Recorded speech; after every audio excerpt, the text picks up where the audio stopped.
On April 27, 1979, CBS Radio presented episode 60 of Sears Radio Theater. For its Friday Adventure Night, hosted by Richard Widmark, the program turns to an electronic surveillance ship on a secret mission in the East. Its crew, carrying out their assignment in open water, faces an extraordinary interruption when a flying saucer captures the vessel. Greg Mullavey, Meredith MacRae, and Joe Maross are featured in David Chomsky's drama, directed by Fletcher Markle. Ladies and gentlemen, Sears Radio Theater presents The Odyssey of the Vigilant. Here is the original broadcast. I'm Charles Scott King, WNEW News. At 9 minutes past 10, time for Sears Radio Theater. That's the theme from the Sears Radio Theater. Tonight, a program of adventure with Richard Widmark as your host. Here's a preview. You can't be thinking that a spaceship and a submarine... The principle is the same. If we could find where they keep those spaceships, I think we could figure out either how to fly one or how to fire its weapons, or even both if we have enough time. The Sears Radio Theater will begin after this message from your local station.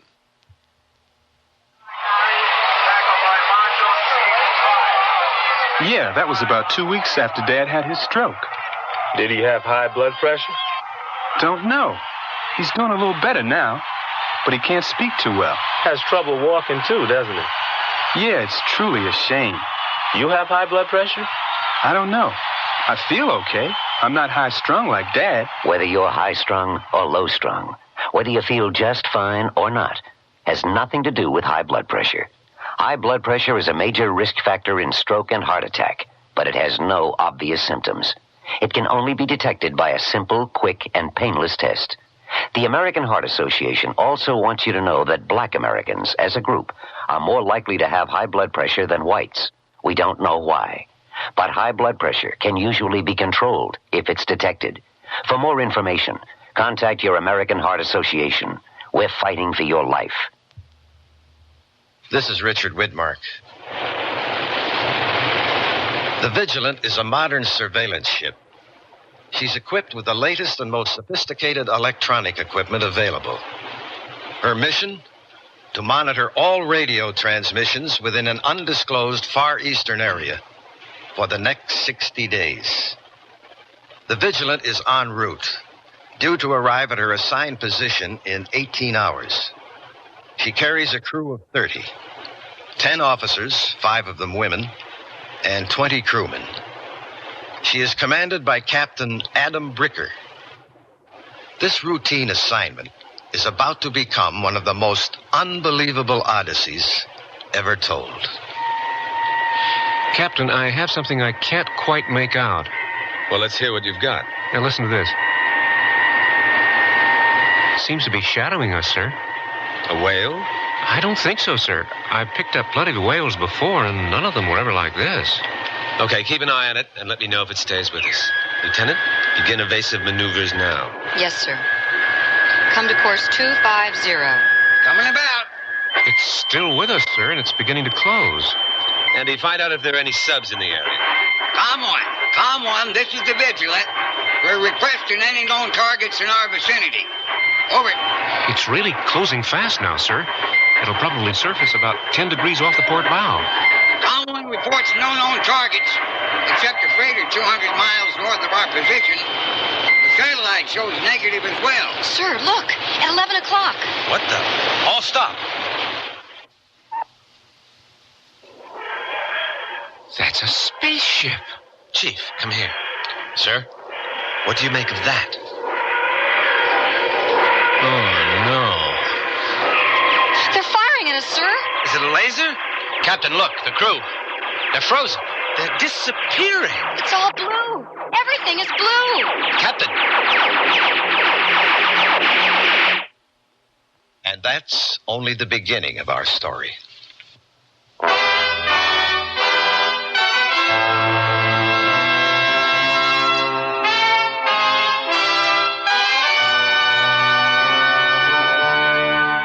Sears Radio Theater, a new adventure in radio listening.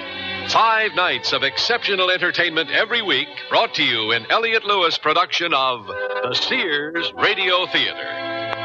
Our story, The Odyssey of the Vigilant by David Chomsky. Our stars, Greg Mullavey and Meredith MacRae.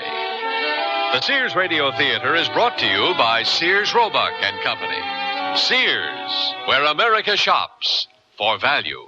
When my brother was my age, being in style meant wearing old jeans and about a pound of dirt. But today, us guys are more sophisticated in our style. And that's why Sears has Style Works. A guy can pick up on the latest styles in jeans, tops, sweaters, and dressier clothes like vested suits. I can depend on the Style Works shop at Sears for just about everything to keep me looking great. And the prices? Pretty reasonable. My folks like that. Style Works. Today's style's all in one place at most larger Sears retail stores. Hi, I'm Bud Palmer, inviting you to the Sears Spring Home Appliance Sale. Come celebrate spring and save from $20 to $100 on selected Sears major home appliances. Save big on washers, dryers, ranges, and microwave ovens, refrigerators and dishwashers, sewing machines, vacuum cleaners, color TVs, and stereos. Celebrate spring. Save at Sears now. Sale ends April 28th. Dates may vary in Alaska and Hawaii. Available in most Sears retail stores. Kenmore. Solid as Sears.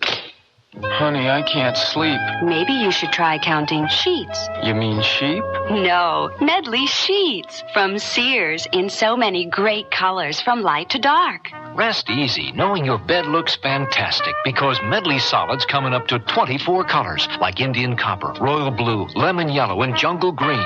But don't just count them. Mix and match them with Medley pattern sheets and cases for a designer effect. Then dream in color tonight. Available at most larger Sears retail stores in the catalog.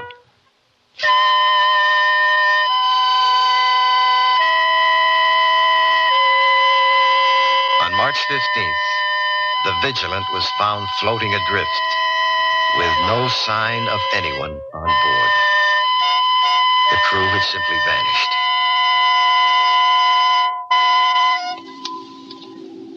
In the beginning, there were only 3 of us, and we were no longer aboard the Vigilant. Where we were going, and what we were going to do were questions without answers. None that I could supply anyway. Chief Stone was the first to come out of whatever state of unconsciousness we were in. Captain Bricker? Lieutenant Kramer. Chief, are you all right? Yes, sir, I'm fine. Captain, do you have any idea where we are? I'd say we were aboard that thing we saw. A spaceship. But how? Look at this room. There are no doors or windows. It's all some kind of metal. As if we were inside a metal egg. There's no light source, but there's still light. Where's the rest of the crew? Why did they only take the 3 of us? They probably just separated us from the crew. Where do you think we're going? I don't know.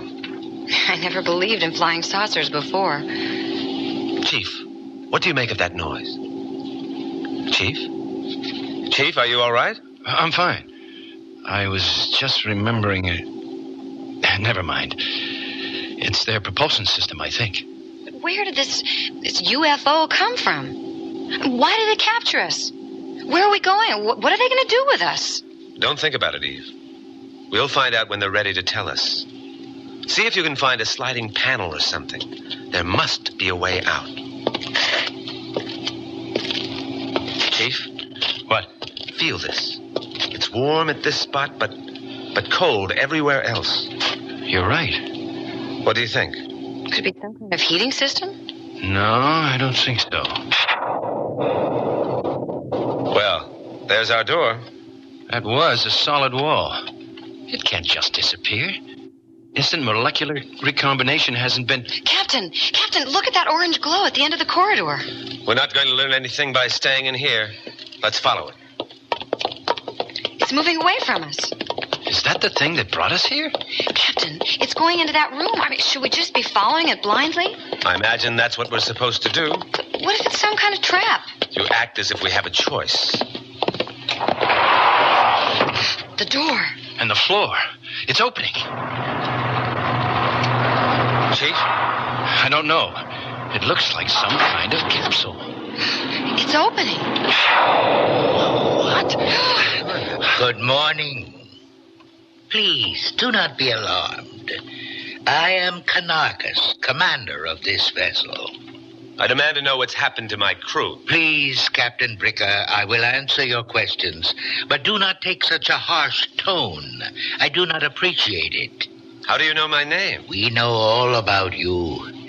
As for your crew, they are all here aboard this vessel in chambers similar to the one you were in. I can assure you they are unharmed. What do you want with us? Captain, all will be explained in due time. For now, let it suffice to say that you and your crew are being taken to Albion to participate in a war we are waging against the imperialistic dictator of Zabor.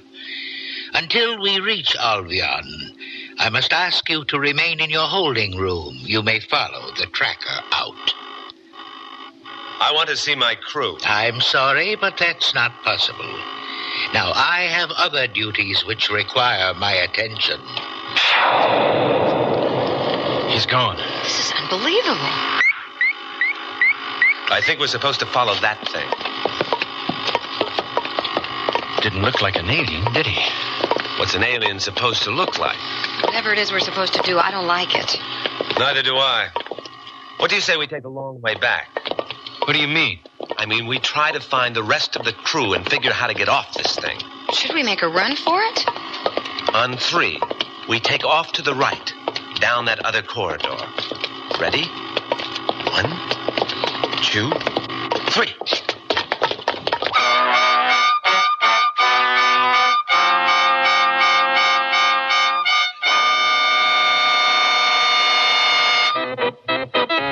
Sears Understory, or How Not to Underplay Your Underwear. Sears strips away the outside layers to reveal our best 100% cotton underwear for men. We won't understate the soft comfort that our finest natural comb cotton brings, nor will we underestimate the fact that it's shrinkage controlled to help retain shape washing after washing. Choose from V-necks, sleeveless athletic shirts, or crew neck t-shirts, plus briefs. 3 to a package. Our best 100% cotton underwear. Greet the sun this summer in Sears' Best Mayo bathing suit. This plunging one-piece bathing suit of nylon and lycra spandex stretches over your body for a sleek, smooth fit in cool jade, burgundy, navy, or brown. So glisten in the sun and water sleekly this year with Sears' Best Mayo bathing suit. Breaker, hey, good buddy, how you making tracks these days? With 4 on the floor and Winter 2s on my feet. Winter 2s? Yeah, they're shoes that just keep tracking and trucking. Winter 2s have 3 stripes on nylon in super hot colors with super hot detailing, just like the expensive sports shoes. But I didn't lay out much bread for them. Where the road stops, Winter 2 shoes just keep going. You copy? Breaker, kids. When me and Grandpa put the hammer down, we do it in Winter 2s. Fasten your seatbelt, Gramp. All items available at most larger Sears retail stores. We ran down the corridor, not knowing if the orange presence would follow us, or shoot us with some kind of ray, or just what it would do. But it did nothing. We had eluded it. We had no idea where we were or where the crew might be. As we ran, we became aware that this corridor was more like a shaft. Nothing intersected it, and it didn't seem to lead any place. We finally stopped and leaned against a wall. And when we did, the opposite wall opened. Ah, what a pleasant surprise. Please, come in, all of you. I've been watching you on the screen.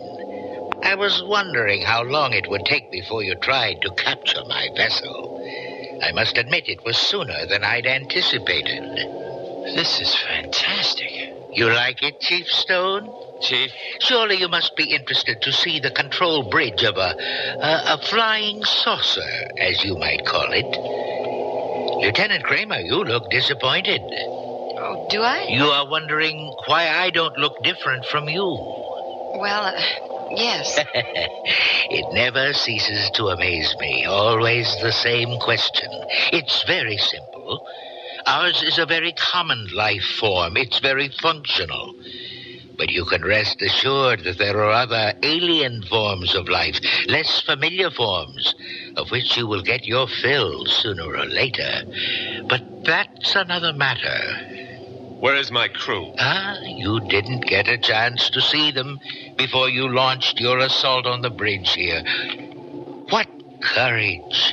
You have proven yourselves beyond my wildest hopes. I never would have thought you to be so resourceful. What have you done with my crew? In a moment. Stand by to jettison holding pods. Understand, Captain, we have found when dealing with your kind that after we have selected the proper team, they become easier to handle when they are permanently isolated from any unnecessary specimens we may have collected with them. Jettison the pods.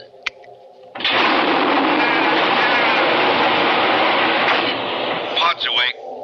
Those unnecessary specimens are my crew. You can't... It's too late, Captain. The pods have been jettisoned.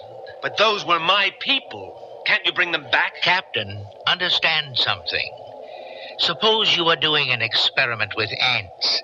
Say you have 10 ants, but you need only 3 for the experiment. It follows you would select the 3 most suited and rid yourself of the other 7.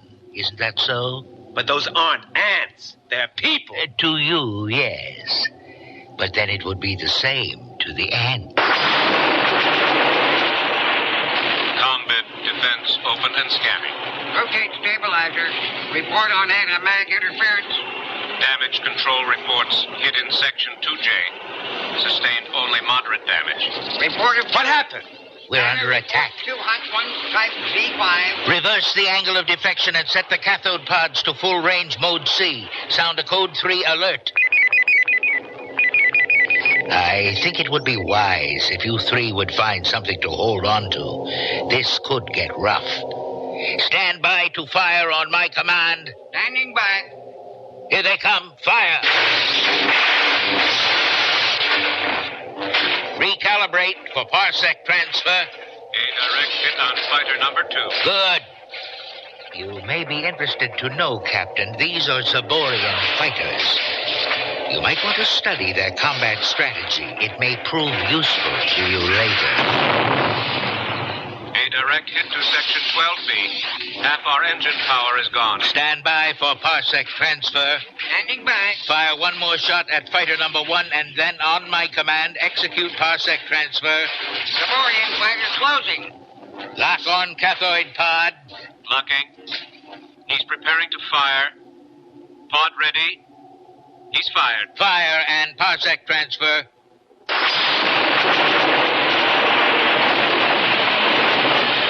Cancel code 3. Canceled. Well, we should be arriving on Albion shortly. If you will follow the tracker, he will take you to your quarters.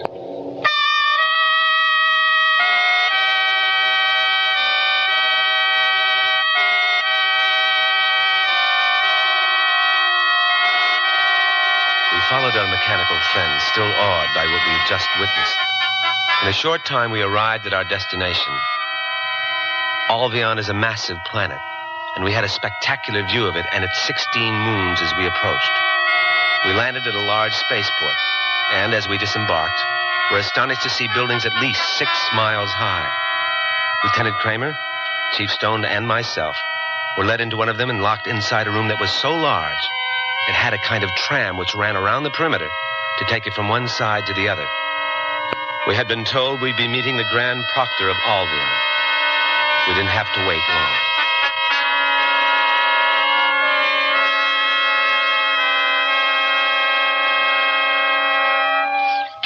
The Grand Proctor was making his entrance. At least 100 people preceded him into the room and knelt as he arrived. I'd never in all my life seen or imagined a more bejeweled person. The gold which covered his body, the diamonds and rubies which flashed and sparkled, almost hid him from our sight. But he was so ugly. I can't describe him in any other way than to call him a creature. He looked nothing like Canarchus, who appeared to be human. This glittering apparition was indescribable.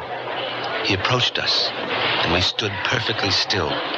Although I must confess my heart was pounding so fiercely, I thought it might burst.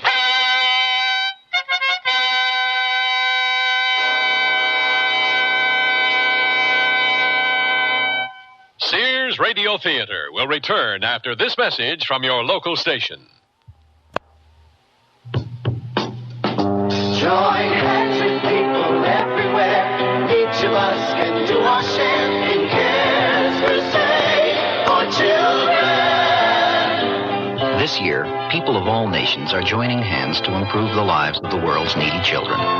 Through CARE, you can provide the families of these children with the means to grow their own food, to build medical facilities, safer water systems, and schools. Tomorrow's world is in our hands. Help make it a better place for all the children.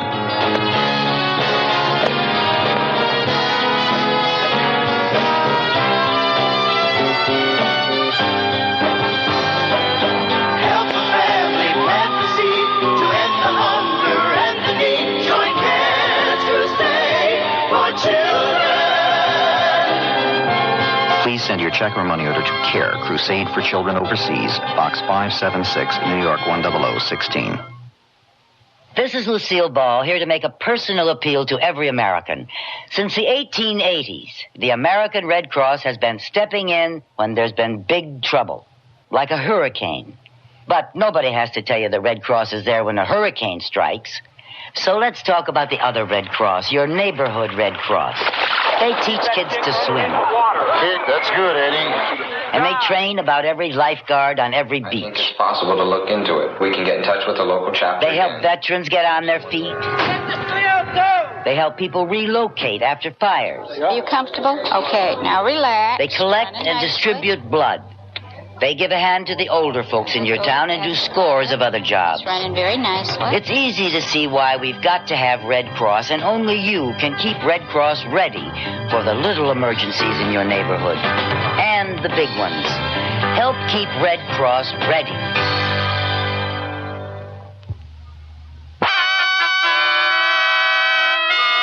On the planet Albion, in a huge ceremonial hall, Captain Adam Bricker records another chapter in the astonishing Odyssey of the Vigilant. This glittering apparition was indescribable. He approached us, and we stood perfectly still, although I must confess my heart was pounding so fiercely, I thought it might burst. Oh, please do not be afraid. I know how I look to you. After greeting so many of your fellow humans, I know what you're thinking. But in any event, welcome to Albion. Why did you bring us here? Oh, there's no hurry. I'm certain you'd like to get settled first, and then we'll have time for all of your questions. I will not wait. I want to know now. Do not take that tone with me, Captain Bricker, or you will deeply regret it. With all due respect, my crew has been jettisoned into space. I don't know if they're alive or dead, and you expect me to wait? Oh, my. I'd forgotten how impatient you people are. Always in a hurry. But then I suppose that's what qualifies you for this work. Very well. We shall have our little interview now. What has happened to my crew? They are dead by now. But that is a trivial matter. Let us get to what is important. We are engaged in a war with the Zaborians. You've killed my crew and you consider that trivial? Then you tell me that only your war is important to you? Precisely. I couldn't care less about your war. Oh, you should care, since you're going to fight it for us. You're quite mistaken, sir. We are not fighting anybody for you. Oh, let me explain something. We have evolved far beyond fighting our own battles. After all, the taking of a life is a very serious matter. What about my crew? I was speaking about Albion lives, not human lives. Albions have not known war for 3,000 years, except for a few space pilots like Kanarkus, who go into unincorporated sectors of the galaxy. But you see, he's been bred to fight, because sometimes differences do arise between us and some of our neighbors. And when it seems that a full-scale war is the only way to settle them, we simply collect specimens from other planets and have them fight the war for us. We've used your people many times in the past, and they've always proven to be excellent warriors. That's incredible. We've caused entire planets to fight amongst themselves. In fact, we've done that on your planet at regular intervals. It keeps you aware, or if you prefer, vigilant. On your toes, so to speak, since we never can tell when we'll need to call upon you. You're insane. Not at all. It depends upon how you look at it. We are not going to fight for you. Well, we shall see. You will be escorted to your quarters now. If you need anything to make yourselves ready for battle, please let me know, and it shall be provided. And now, I have other matters to attend to.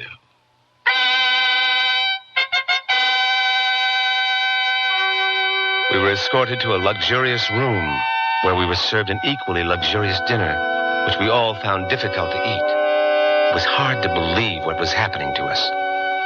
Yet, despite it all, I must commend both Lieutenant Eve Kramer and Chief Lyle Stone for their courage and endurance during that difficult time.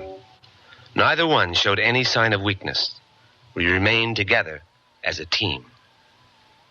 What are you thinking, Skipper? I'm just trying to figure this whole thing out. I feel like we're pawns. Well, games are often won or lost by pawns. Why should we fight for these people? We are not going to do any fighting, Chief. Doesn't look to me like we have much choice. Of course we do. We'll just refuse to fight. No. I think what we have to do is find a way to get off this planet, to escape from here. Chief, when we were on the bridge of that spaceship, did it remind you of anything?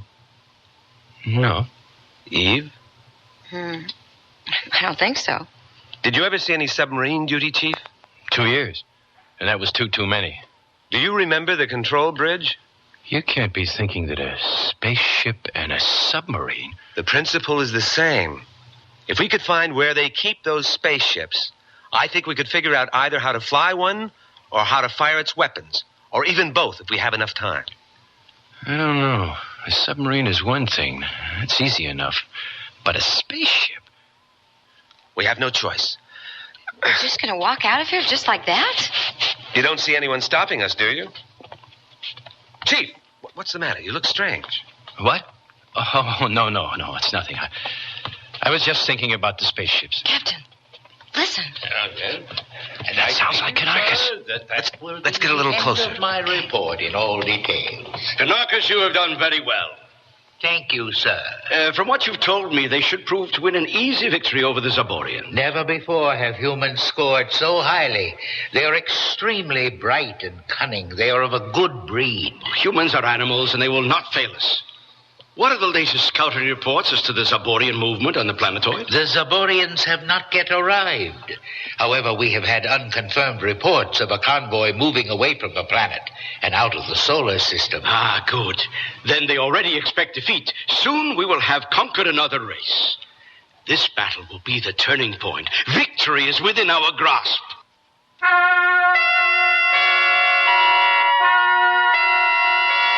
We made our way out into the street, which was completely deserted, although it was broad daylight.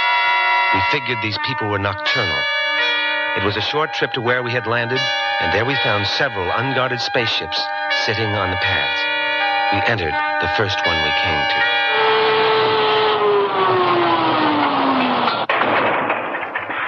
We can't do this. It's impossible. Don't be so pessimistic, Lyle. We have to find out how to switch on the main power. This is the power panel. These switches here. Are you sure? Yes, I'm sure. Okay, go ahead. That's it. Captain, something's flashing here. Chief, shut it off, quickly. What do you think that was? An overload or some kind of overheating. But that's definitely the power plant.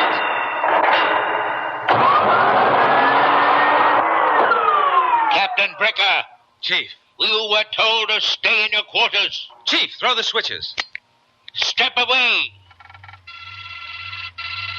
We are not going back with you. I said move away from there. Leave us alone or I'll push this red button. You blow up everything for 1,000 miles.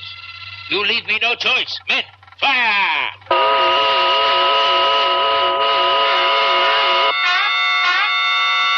It was over in a flash. We were stunned by some sort of ray. It felt as if we'd been hit by a brick wall. When we came to, it was evening, and we were in the Grand Proctor's chambers. He was talking about something we couldn't quite understand. Not at first, anyway. You fools! Who do you think you are to take advantage of our hospitality? You are a lower form of life. You exist because we allow you to. Do you think you can disrupt us like that?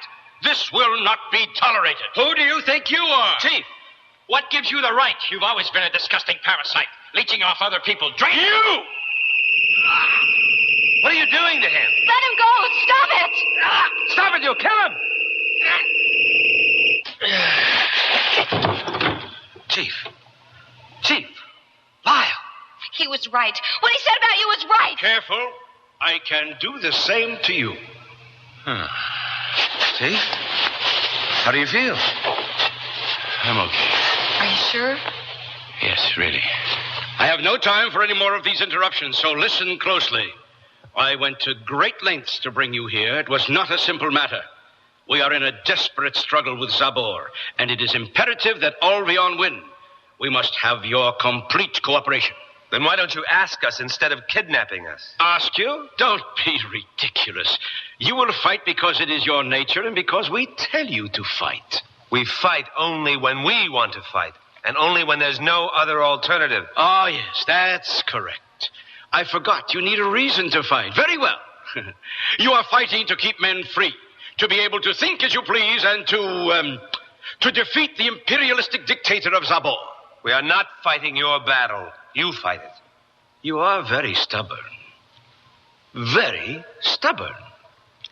Look out the window at the sky. Now, over there, you can see the Orion Nebula. One of the stars in that group has exploded. Once a race of people very similar to you humans lived on a planet that circled that star. They refused to do what we asked them, and so we caused their sun to explode, to become a supernova. The point is, unless you fight for us, we'll do the same thing to your planet. Cause your sun to explode. Now, why don't you go back to your quarters and think that over? Do you really think you could do that, Adam? Probably. How do you feel, Chief? I'm all right. My hands and feet are a little numb, but I'm okay. But what'll they do to us if we don't fight? Either kill us now or send us back and let us die along with everyone else. But maybe if we don't fight, the Zaborians will win and they'll help us. And maybe the Zaborians are worse. I don't think we have much choice. I wasn't going to tell you this, but it's time we knew. What? Because of what's happened, I think you'll believe me. I know that they're capable of destroying us or anyone else they wish to. I know because I was one of the space pilots who escaped from the planet that circled the sun in the Orion Nebula, the planet they destroyed. I managed to escape with 100 men, women, and children, and we landed on your planet. You are both direct descendants of my people. Descendants? It sounds incredible, I know, but it's true. And now you must help me. Just as it has been my duty, it is now your duty to destroy the Albion forces and liberate the planets which the Albions abuse. I know you. I can't believe... Are we like you? Yes. You have evolved from what I am and from what my people once were. The blood which flows in you had its beginnings in me. I have said enough. We must rest.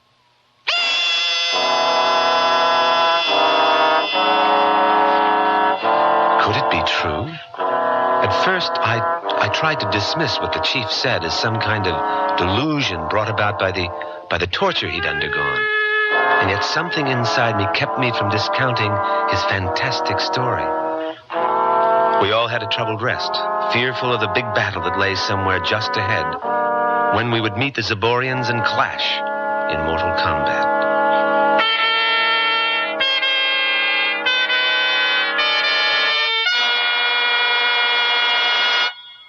I love to eat. But it takes so long to cook. That's why we both love our new Kenmore microwave oven from Sears. I can cook a 5-pound roast medium rare in just 30 minutes, or 3 strips of bacon in 3.5 minutes on a paper plate. Bake 2 potatoes in 8 minutes, and cook vegetables faster than boiling them in water. That means less time in the kitchen. And more with you. Fast, clean, cool cooking with Sears Kenmore microwave ovens, all with automatic defrost. Choose the right model for your kitchen from the many styles available at most Sears retail stores. On guard. Effective fencing demands style and endurance. That includes fencing around your home. Sears Armadillo chain link fencing has both, setting off your house and helping protect your home. How? For starters, Sears Armadillo framework has 3 protective coatings that work together for a lustrous, highly rust-resistant frame. Gates even match the fencing design for uniformity. So call your local Sears soon for your free home estimate. Armadillo chain link fencing at most larger Sears retail stores. This is my first night camping with my family of 5. Now I'm really glad I packed my Sears family-style tent. It's Sears' best tent, tested by Sir Edmund Hillary, the first man to conquer Mount Everest. This tent stands 6 feet 9 inches in the center and has a sewn-in 10 by 14-foot floor. It sleeps 8, plenty of room for my family, even the dog. We like the windows that can be zipped shut from the inside, and this large front canopy.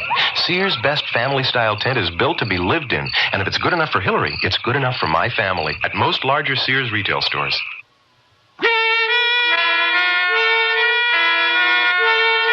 Richard Widmark again, and here's the concluding act of the Odyssey of the Vigilant. The next day, we were escorted to a spaceship and flown to a small planet in a distant solar system. No one spoke to us, and all our questions went unanswered. We assumed we were being taken to the battlefield, and we were right. The ship touched down, raising a small cloud of black dust. We quickly disembarked and were led a safe distance away as another ship landed. This planet looked very much like home.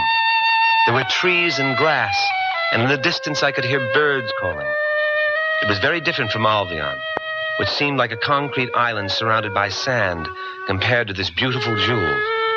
It hardly seemed the place for a battle, but the Grand Proctor stepped out of the second ship and quickly put an end to that thought. I hope we are all feeling well this morning. Today is the appointed day, a day that will go down in history. And now, let us begin. First of all, I am happy to announce that we have met with the Zaborians and laid down the rules. Rules? You never used rules before. We are a very civilized people. There are always rules. As to the size of the armies, we've been allowed to use all 3 humans, and we have allowed them to use 7 Zaborian warriors. 7? That doesn't seem fair. We gave you a battleground you are familiar with. What is it that we're supposed to do? It's very simple. You are to kill them. The first side to eliminate the other is the victor. How are we supposed to do that? We have no weapons. We are not allowed to offer you any assistance. Both teams are restricted to weapons native to this planet. You mean we have to build our own weapons? Yes, that is correct. And now it grows late.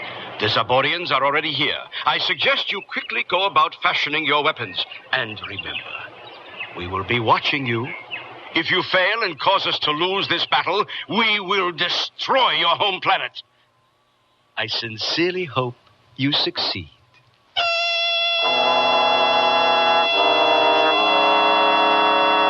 The Grand Proctor and his escort left. They entered their spaceship and were quickly gone. We were alone, waiting. Have you thought about what I told you last night? Yes, I have. And what do you think? I'm still not sure. You must admit it's difficult to believe. I would have thought all of this difficult to believe. Yet it's real.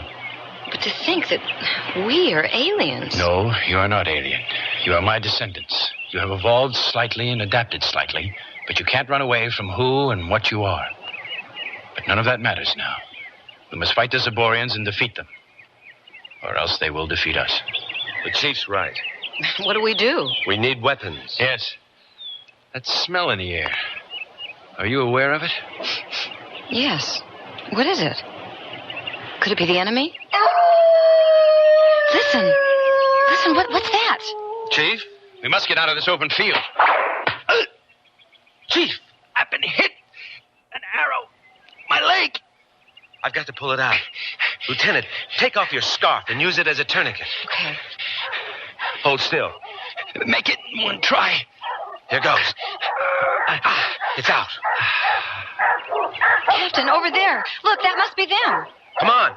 We've got to get out of here. Help me up. Look, Adam, there are caves up there. Give me a hand with the Chief.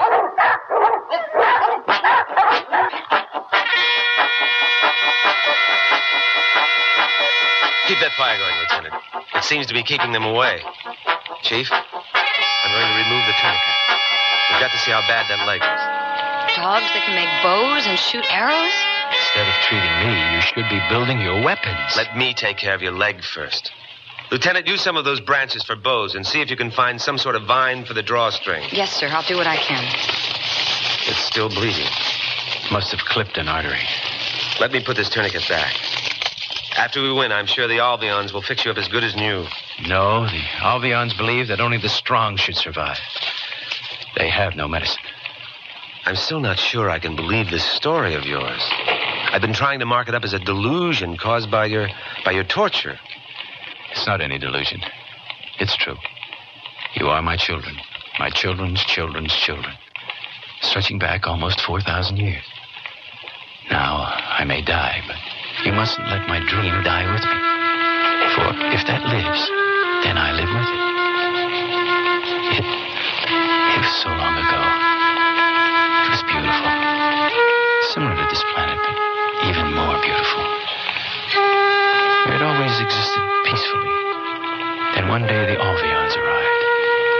It was just before the end when I learned that they were planning to destroy our sun because we had become rebellious, that I stole a spaceship and captained it along with 100 men, women, and children to your planet. I don't know where all the other people are. They could even be dead. But I do know the Albions must be stopped. It is something we have all vowed. And now you must vow it too. Captain, here they come. Are the weapons ready? Yes, here, take one. They can't get us here in the cave. Just stay down. Now let's see how well these work. Good shot. You hit one. Put your arrows in the fire and shoot at them. Try and scare them off. It's working, Captain. It's working. They're running. They're gone. Let's go out and look at our enemy. I think they went over this way. I'm right behind you. Look at that. It's not a dog and it's not a man. It has hands and arms, but its body and head are just like a dog. We're not going to be able to hide from them. It's so big. It's huge. Oh, look at those teeth. We'd never win it hand to hand. Come on, let's get back to the chief.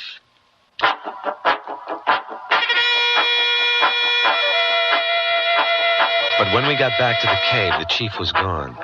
We knew he couldn't get very far. He was losing a lot of blood. We caught up with him on the other side of the hill. He was feverishly digging a hole. There he is. What's he doing? Come on. Chief, what are you doing? I figured it out.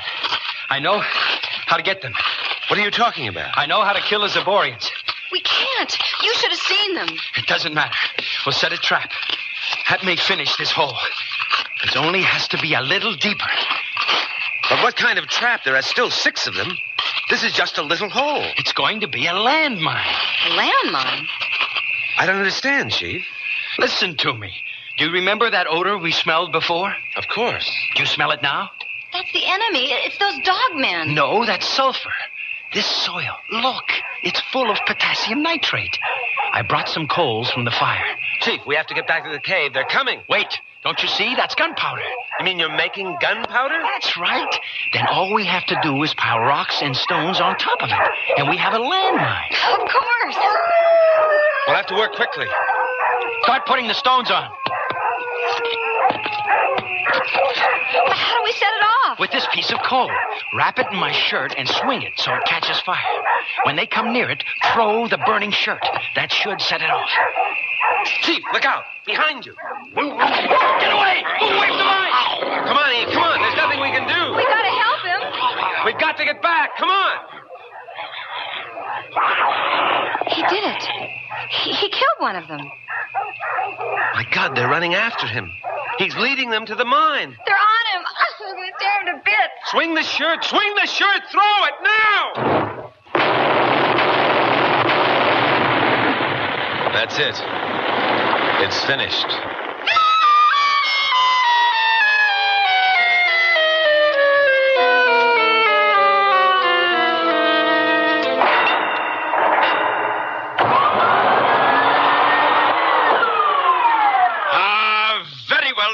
Very well indeed.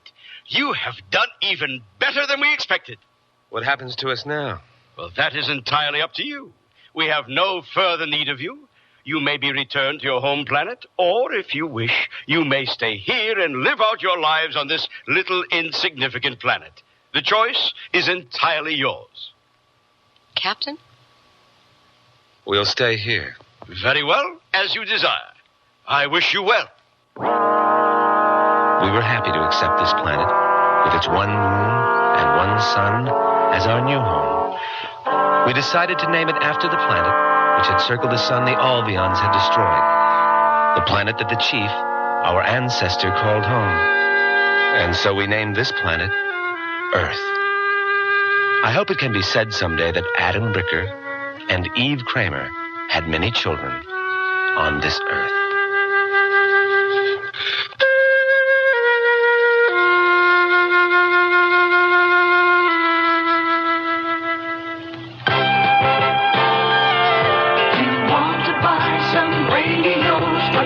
All look the same. You've got to have good feelings. You've got to trust the name. You know our reputation. Remember what we said. When Sears is behind you, you come out ahead. Oh, here I go again. It's time to rent one of those steam-type carpet cleaners. Why rent? Now Sears puts power in a carpet cleaner you can own yourself. The Power Spray from Sears for easy home carpet cleaning. Power Spray sprays hot water into your carpet, then sucks up the dirty water. You can see the dirt you get out. Dirt you didn't even know was there. The Power Spray Carpet Cleaner, a convenient carpet cleaner you can own yourself. Available at most Sears retail stores. Kenmore. Solid as Sears. I've been working with furniture for 25 years, so I know about quality, and that's why I recommend a Sears Benchmade sofa for your family. There's a heavy-duty hardwood frame braced to withstand stress. The coil spring construction gives long-lasting comfort, and you can choose from fabrics in attractive solids or bright prints, all treated with Scotchgard brand fabric protector. Compare the quality of a Sears Benchmade with other fine sofas, and you'll be surprised. Styling, durability, and comfort. Benchmade, a great place to relax. Now at most Sears retail stores.